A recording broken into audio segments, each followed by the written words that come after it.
wa ala alihi wa ashabihi rasulillahi ajma'in. Ashhadu an la ilaha illallah al-malikul haqqul mubin Muhammadur Rasulullah sadiqul wa'dil amin. Allahumma salli ala sayyidina Muhammad wa ala ali sayyidina Muhammad. Puji, puja, syukur kehadirat Allah Subhanahu wa taala yang senantiasa melimpahkan rahmat dan karunia-Nya kepada kita semua.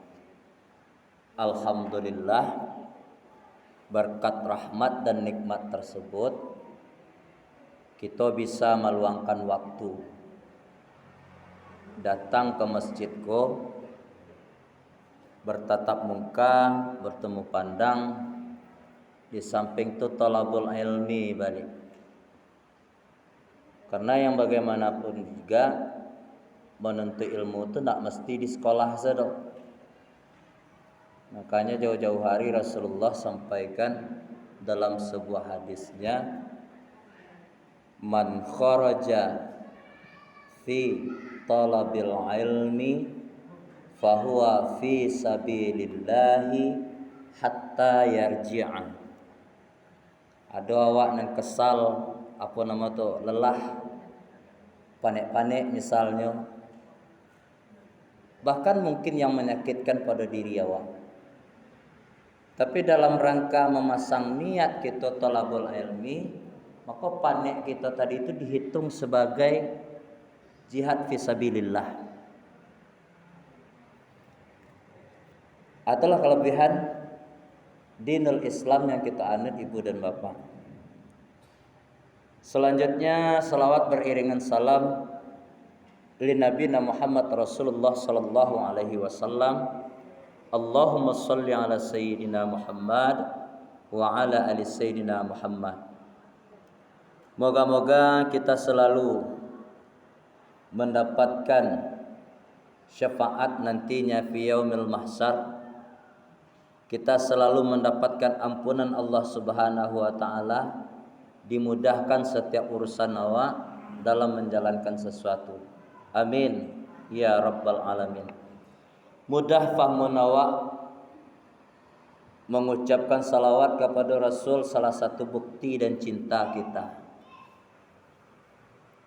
Dari sekian banyak ibadah ibu dan bapak, Allah suruh awak untuk zakat, ada hayatnya.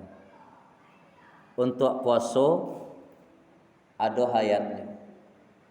Untuk naik haji, ada hayatnya.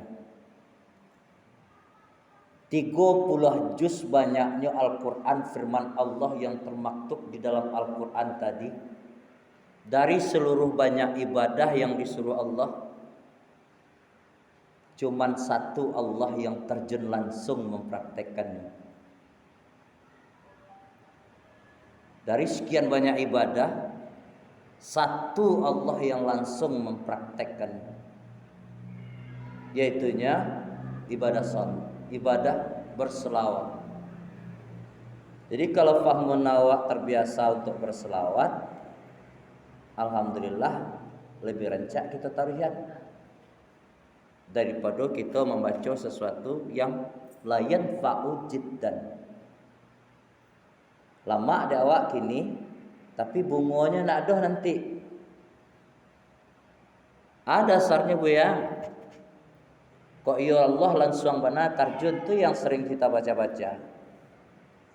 Kalau lewat simaan tarikh azan kadi kumandangan tua khusus di masjid kita sih bu bapak. Kalau liambo yang azan, lai bu ya Yandi yang azan, lai bu ya Aldi yang azan tu baca ayat tu dulu.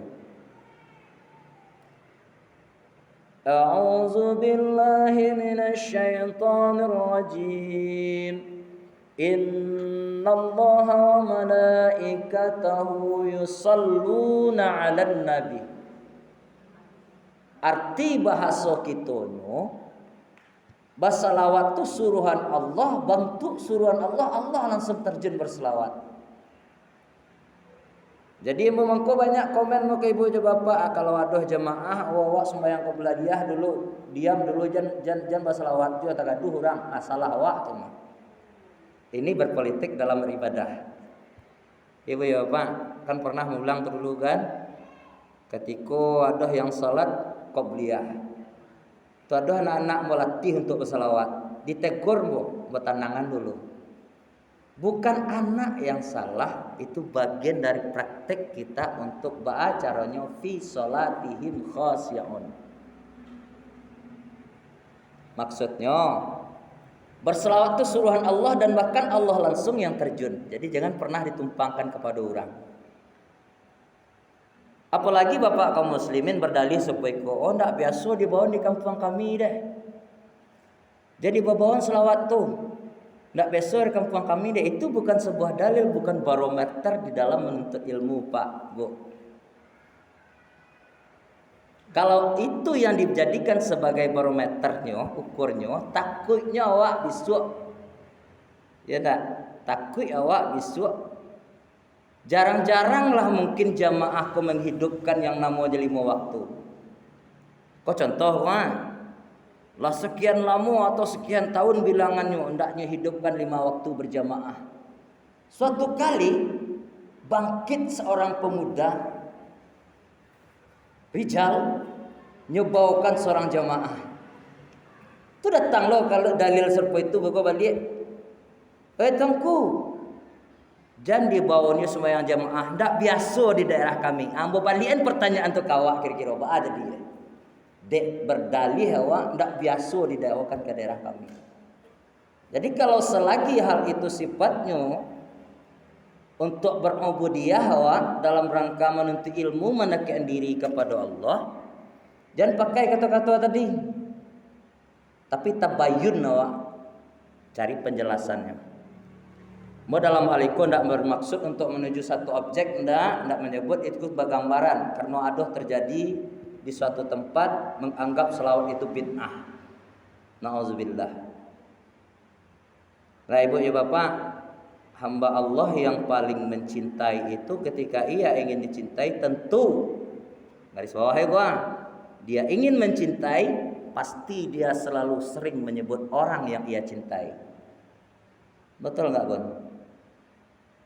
Kalau awak cinta terhadap sesuatu pasti gitu mulut awak kau suka menyebut apa awak itu cintai. Iya kan? Iya nak, itu logikanya situ. Jadi jangan ragu-ragu kita. Kemudian ibu dan bapak hadirin yang dirahmati Allah, yang sama kita hormati bapak pengurus beserta seperangkat kepengurusan lainnya, seluruh kepengurusan di masjid kita Al-Firdaus atau Bilad. Sesuai yang disampaikan oleh MC dan bapak pengurus tadi, yo sebenarnya awak ngaji kitab gini kok hari perdana. Tapi kan itulah rencana nan kuliah de awak, keputusan tetap Allah yang menentukan. Ya Bu. Mujua sepanjang hari malang sakijok mato. Lah kabaran ke beliau kemari ke WA-nya masih ada di buang. Sudah salat isya tadi kami masih sempat settingan. Santri beliau ada yang pisan, kalau biasanya kita di pondok tibu jo bapak, kalau selaku mudabir ya itulah tugasnya. Kita harus jaga anak awak dulu. Jadi baju bapak kali ndak ada, yang penting kita isi waktu malam waktu. Insya Allah tidak lama-lama dengan hal yang bermanfaat. Ibu dan bapak hadirin wal hadirat jamaah ba'da isya yang dirahmati Allah.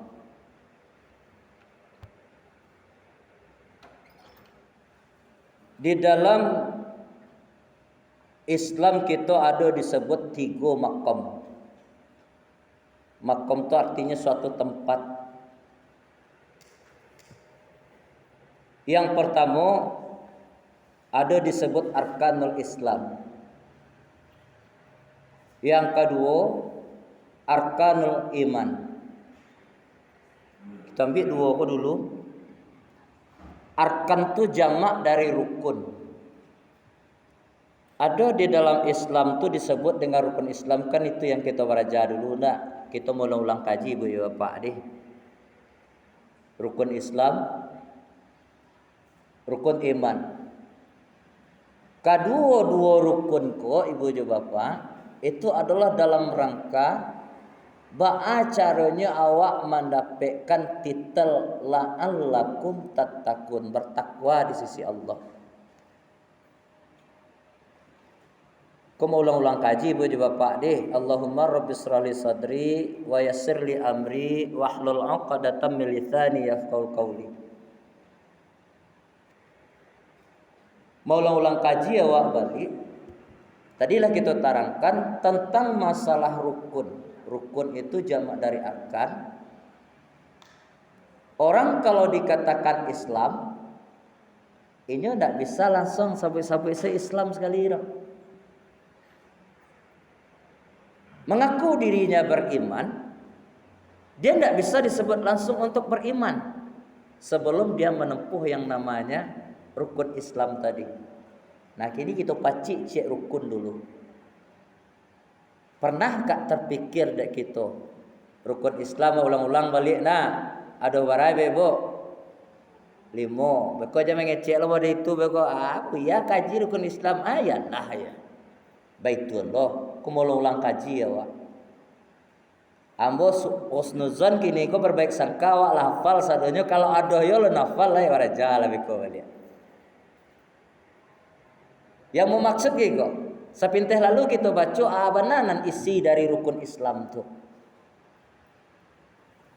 Yang pertama sekali ada di situ syahadat. Kecek Nabi di dalam hadisnya riwayat Imam Bukhari, Bunyal Islamu alal khamsin, syahadati alla ilaha illallah. Syarat pertamanya Islam itu muncul kepada sanubari seseorang. Jadi Islam itu bukan nampak dari zahir si ibu bapak. Tak bentuknya dari ujung rambut sampai ke ujung kaki termasuk yang nampak ataupun yang tidak nampak. Kecik Nabi gitu. Syarat pertama syahadat. Setelah itu ibadah sholat. Nah dua pun bisa dipisahan berapa? Rupanya ini berkait ibunda, Pak.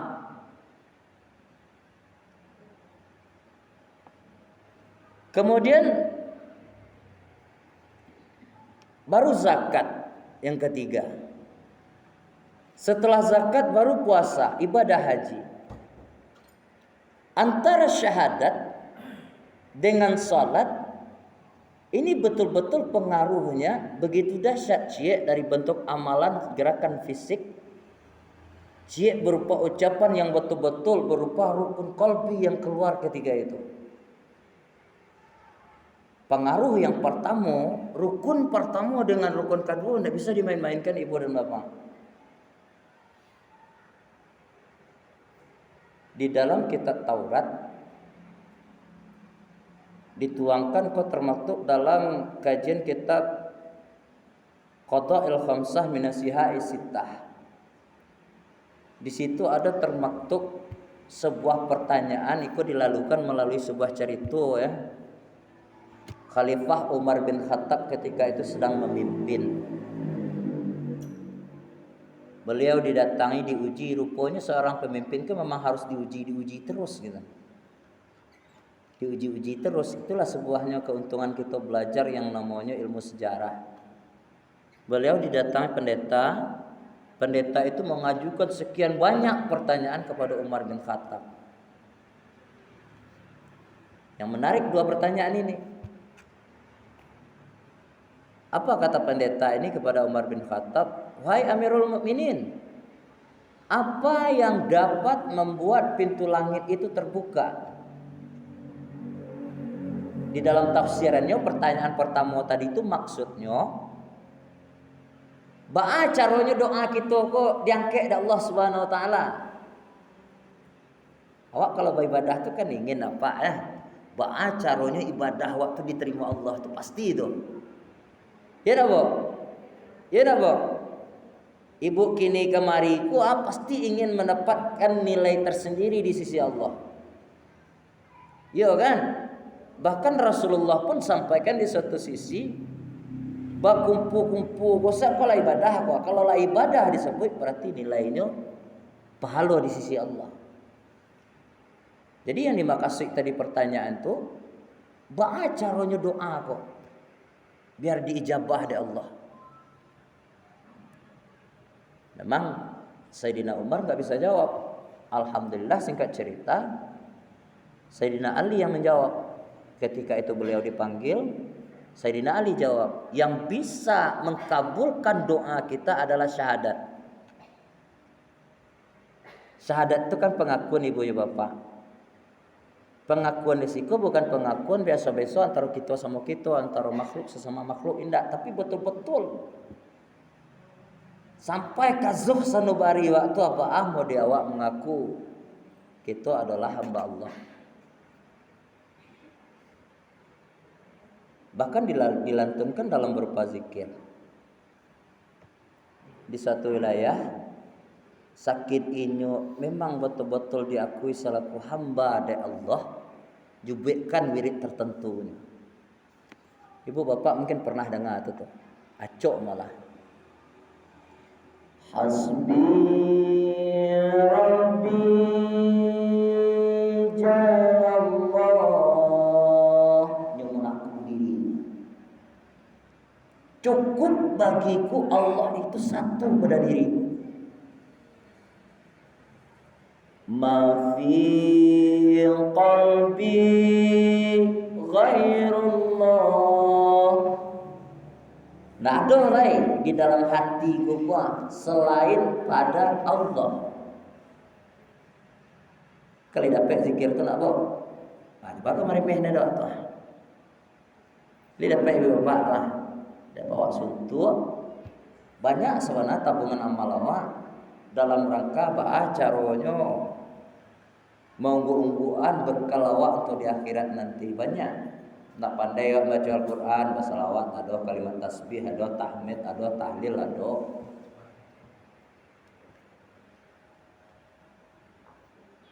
Itulah salah satu bentuk caranya menumbuhkan kecintaan kita kepada Allah agar kita pun diakui oleh Allah selaku hambanya. Dan syahadat ini lawannya adalah syirku ilallah. Syirik kepada Allah.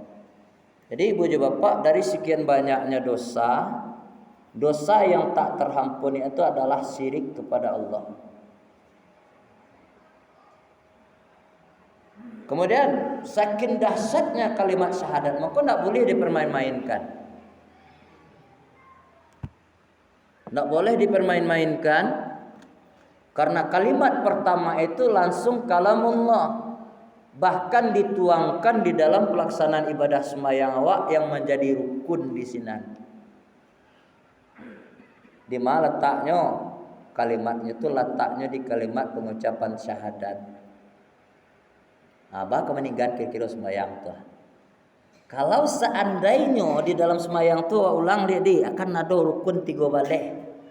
Di dalam rukun 3 balik itu adalah 3 rukun yang tidak bisa kita tinggalkan dan tidak bisa kita pisahkan. Apakah lagi imam ataupun itu makmum. Ada rukun 3 balik tidak boleh dan harus kita ketahui yang kita kerjakan untuk pelaksana solat. Dan di dalam 3 balik itu adalah 3 rukun setiap individu yang mau melakukan ibadah solat. Nanti pasal kita ambil dalam waktu singkat. Yang pertama disebut rukun qalbi. Qalbi itu mainnya hati. Bentuk amalan jo kegiatannya seorang hamba yang melakukan ibadah salat, yaitu niat. Jadi niat memang terletak risiko. Kalau seandainya kita baca usolli fardal maghribi itu niat itu matan itu mah. Yang niat itu kita yang tahu dengan Allah di mana kita pasang, di mana kita pakai. Nah ini mohon maaf deh. Kita harus tahu sendiri, kita sendiri yang punya. Bahkan dalam riwayat Imam An-Nawawi, kalau dapat orang yang masang niat tadi itu kok ia ingin dapat yang namanya fi salatihim khasiun tadi, sembayangnya yang khusyuk, usahawan ketika takbiratul ihram tadi itu boleh baca Allahu Akbar dengan bilangan yang panjang, hati kita mengiringi arti dari matan yang kita baca tadi.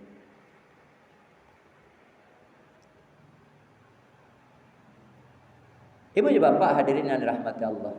Yang kedua, rukun fi'li.